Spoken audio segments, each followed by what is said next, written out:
जरा सोचिए, क्या होगा अगर अगले 90 दिनों के लिए बस गायब हो जाया जाए।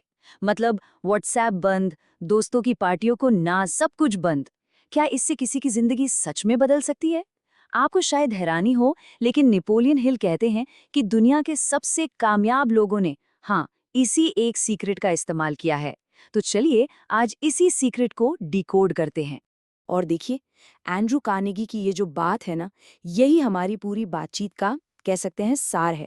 सुनने में ये थोड़ा उल्टा लग सकता है ना, कि अरे भाई सफलता के लिए तो लोग चाहिए, कनेक्शंस चाहिए।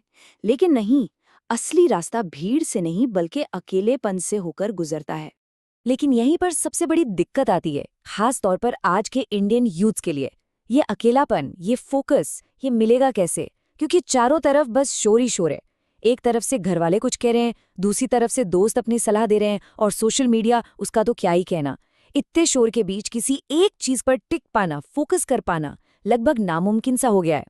और ये शोर आता कहाँ कहाँ से है, जरा देखिए। परिवार चाहता है कि सरकारी नौकरी मिल जाए, दोस्त कहते हैं भाई स्टार्टअप कर ले, और फोन फोन तो बस बजता ही रहता है, नोटिफिकेशंस आते ही रहते हैं।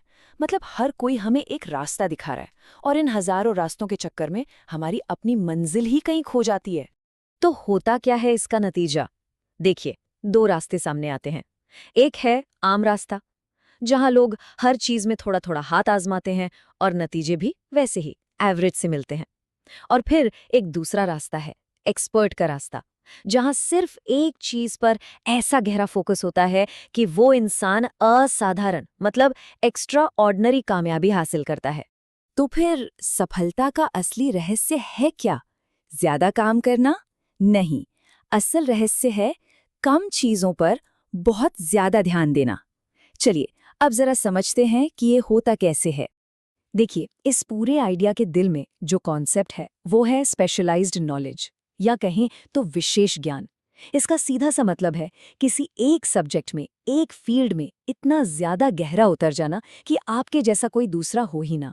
ये जनरल नॉलेज का ठीक उल्टा है, जहां हमें हर चीज के बारे में थोड़ा थोड़ा पता होता है। और ऐसा नहीं है कि ये कोई नई बात है। थॉमस एडिसन जैसे महान आविष्कारक, वो भी तो यही करते थे। वो खुद कहते थे कि जब भी उन्हें कोई नई चीज बनानी होती थी, वो खुद को दुनिया से एकदम काट लेते थे। न कोई फोन, न कोई मीटिंग, कुछ नहीं, सिर्फ और सिर्फ फोकस। और जरा इस नंबर पर गौर कीजिए, 10,000। एडिसन लाइट बल्ब बनाने से पहले 10,000 बार फेल हुए थे। अब आप ही सोचिए, अगर उनके आसपास लोग होते जो हर बार फेल होने पे कहते अरे छोड़ दो, तुमसे नहीं होगा, तो क्या वो कभी भी कामयाब हो पाते? शायद कभी नहीं। इसी अकेलेपन ने, इसी एकांत ने उन्हें वो हिम्मत दी। एक और कहानी है हेनरी फोर्ड की। जब वो अपनी पहली कार बना रहे थे तो उन्होंने खुद को एक छोटी सी वर्कशॉप में बंद कर लिया था। उन्होंने बाद में बताया कि उस अकेलेपन में उन्हें ऐसी क्लैरिटी, ऐसी क्रिएटिविटी मिलती थी जो भीड़ में कभी मिल ही नहीं सकती थी। तो सवाल ये उठता है कि इस सिद्धांत को, इस आइडिया को अपनी जिंदगी में उतारा कैसे जाए? इसका जवाब है 90 दिन की चुनौती। ये एक तरह का ब्लूप्रिंट है, एक एक्शन प्लान है, जो किसी को भी जबरदस्त फोकस हासिल करने में मदद कर सकता है। अच्छा, पर 90 दिन ही क्यों? 30 या 60 क्यों नहीं? क्योंकि देखिए, साइंस कहता है कि किसी भी आदत को अपनी जिंदगी का हिस्सा बनाने में, उसे परमानेंट बनाने में कम से कम इतना वक्त तो लगता ही है। जो पहले 30 दिन होते हैं ना, वो सबसे ज्यादा मुश्किल होते हैं। मन भटकता है, फिर अगले 30 दिनों में चीजें थोड़ी आसान होने लगती हैं, और आखिरी के 30 दिनों में ये नई आदत आपकी पहचान का हिस्सा बन जाती है। तो ठीक है, इस चुनौती को शुरू कहाँ से करें? इसका सबसे पहला और सबसे जरूरी कदम क्या है? ये शुरू होता है अपने मिशन को, और उस मिशन के लिए आप क्या कुर्बानी देंगे, इसे तय करने से। नेपोलियन हिल इसे कहते हैं डेफिनेट चीफ एम, यानी एक पक्का, निश्चित लक्ष्य तय करना। और ये कोई हवा हवाई बात नहीं होनी चाहिए, जैसे मुझे अमीर बनना है। नहीं, ये एकदम स्पेसिफिक होना चाहिए, जैसे मैं 2 साल में 50 लाख का बिजनेस खड़ा करूंगा। और इसके साथ ही आपको ये भी साफ साफ लिखना होगा कि इस लक्ष्य के बदले में आप क्या देंगे। क्या नींद कुर्बान करेंगे, वीकेंड की पार्टियां छोड़ेंगे? क्योंकि एक बात तो पक्की है, दुनिया में कुछ भी मुफ्त नहीं मिलता। लक्ष्य तय हो गया, अब आता है अगला कदम, अपने दिमाग को उस लक्ष्य के लिए प्रोग्राम करना। नेपोलियन हिल इसे ऑटो सजेशन कहते थे। इसका तरीका बहुत सिंपल है। जो लक्ष्य आपने लिखा है, उसे दिन में कम से कम 3 बार सुबह, दोपहर और रात को जोर जोर से पढ़ना है। और सिर्फ पढ़ना नहीं है, उसे पढ़ते हुए महसूस करना है।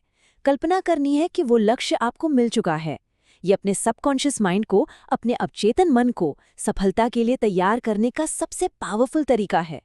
ठीक है, तो लक्ष्य भी तय हो गया और दिमाग को प्रोग्राम भी कर लिया। लेकिन सिर्फ सोचने से तो काम नहीं चलेगा। अब आता है सबसे जरूरी हिस्सा, एक्शन का। मतलब वो ज्ञान हासिल करना जो इस सपने को हकीकत में बदल सके। इसका मतलब क्या है? इसका मतलब है रोज बिना एक भी दिन चूके 4 से 6 घंटे सिर्फ और सिर्फ अपने लक्ष्य से जुड़ी चीजें सीखने में लगाना। किताबें पढ़ना, ऑनलाइन कोर्स करना, प्रैक्टिस करना, बस वही जो काम का है। और बाकी सारी जानकारी, जो एक तरह का इन्फॉर्मेशन जंक फूड है, उसे अपनी जिंदगी से पूरी तरह हटा देना होगा। एक बात याद रखिए, जॉन डी रॉकफेलर ने सिर्फ तेल के बारे में सीखा था और वो दुनिया के पहले अरबपति बन गए।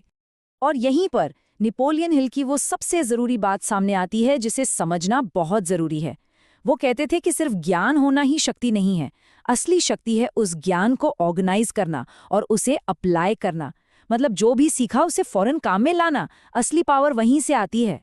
तो अब ये सब जानने और समझने के बाद असली सवाल सिर्फ एक है, वो कौन सा एक लक्ष्य है, वो कौन सी एक चीज है जिसके लिए अगले 90 दिन सब कुछ छोड़कर समर्पित किए जा सकते हैं।